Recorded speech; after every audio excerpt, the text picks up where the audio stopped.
Well, good evening, everybody. It's Sunday evening, 8:41. If you've been watching my videos lately, you know how I feel about these protests and BLM and all this. Well, I'm perusing a news feed of mine, and I found an article written by a black professor, a black history professor that works at UC Berkeley. The title of it sounded interesting, so I decided to read it. The title of it, Black Professor Destroys Systematic Racism Trick. After reading the article, I figured I needed to share this with my followers, and maybe they'll share it with other people, give people an idea of what the hell is going on. From a black professor's point of view, not an old white guy. So, with your kind indulgence, I'm going to read you the whole article. I've got it here on my wife's phone because I couldn't figure out how to print it. So I'm going to reread it from that direct. And we'll see where people think it goes. All right. As I quote, Black Professor Destroys Systematic Racism Trick. It starts out with the vast majority of violence visited on the black community is committed by black people. There are virtually no marches for these invisible victims, no public silences, no heartfelt letters from the UC regents, deans, and department heads. The message is clear. Black lives only matter when whites take them.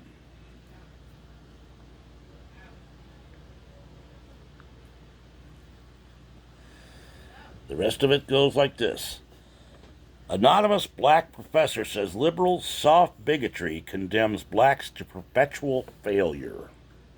If we claim that the criminal justice system is is white supremacists, why is it that Asian Americans, Indian Americans, Nigerian Americans are incarcerated at a vastly lower rate than white Americans? Now here is the anonymous letter from UC Berkeley history professor to colleagues. It's abridged by harrymacow.com.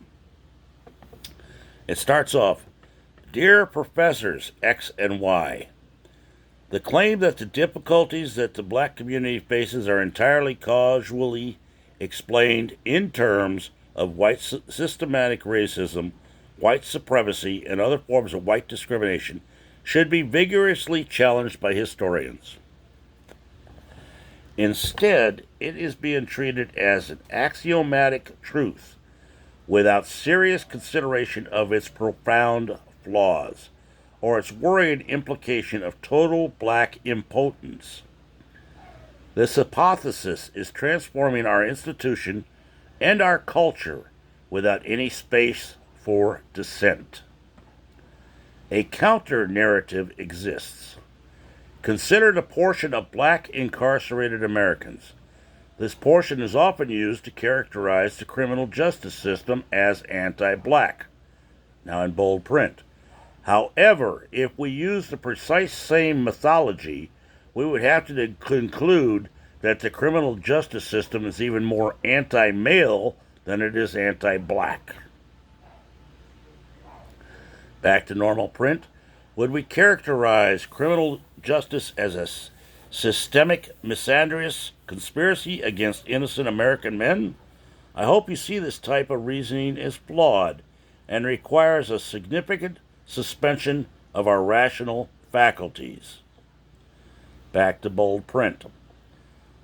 Black people are not incarcerated at higher rates than their involvement in violent crime would predict.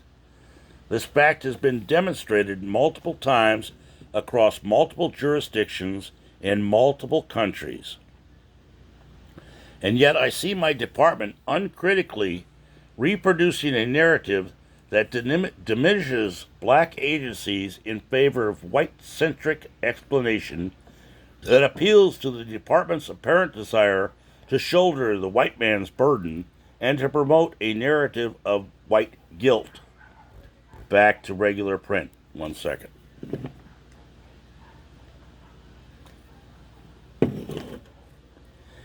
If we claim that the criminal justice system is white supremacist, why is it that Asian Americans, Indian Americans, and Nigerian Americans are incarcerated at a vastly lower rate than white Americans? This is a funny sort of white supremacy. Even Jewish Americans are incarcerated less than Gentile whites. I think it's fair to say your average white supremacist disapproves of Jews.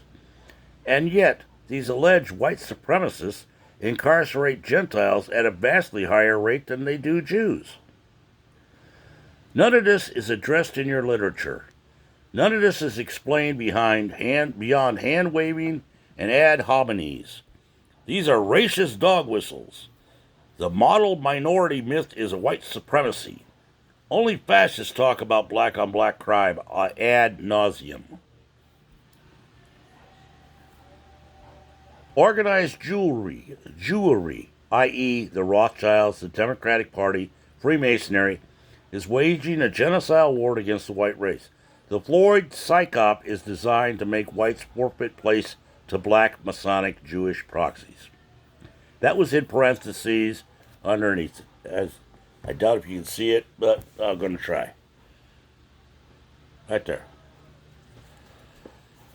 These type of statements do not amount to arguments. They are simply arbitrary, offensive classifications intended to silence and oppress discourse. Any serious historian will recognize these for silencing orthodoxy tactics that they are, common to suppressive regimes, doctrines, and religions throughout time and space. They are intended to crush real diversity and permanently exile the culture of robust criticism from our department. Increasingly, we are being called upon to comply and subscribe to BLM, which is Black Lives Matters, problematic view of history, and the department is being presented as unified on that matter. In particular, ethnic minorities are being aggressively marshaled into a single position. Any apparent unity is surely a function of the fact that dissent could almost certainly lead to expulsion or cancellation for those of us in a precarious position, which is no small number. Translate that to English: if you speak against it, you're fired. That's my opinion. I personally do not dare speak out against the BLM narrative, and with this barrage of alleged unity being mass-produced by the administration, tenured professorate, the UC administration, corporate America, and the media, the punishment for dissent is a clear danger at a time of widespread economic vulnerability.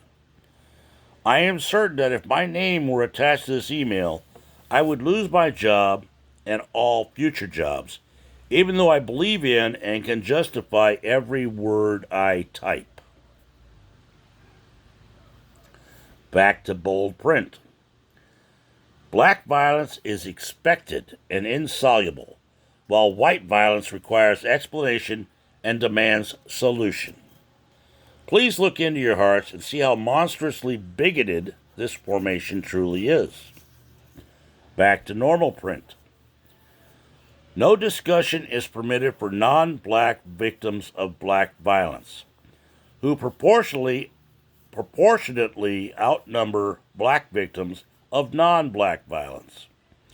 This is especially bitter in the Bay Area, where Asian victimization by black assailants has reached epidemic proportion to the point that the San Francisco police chief has advised Asians to stop hanging good luck charms on their doors, as this attracts the attention of overwhelmingly black home invaders.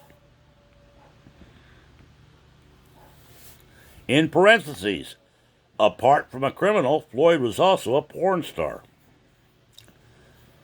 Home invaders like George Floyd, for this actual, lived, physically experienced reality,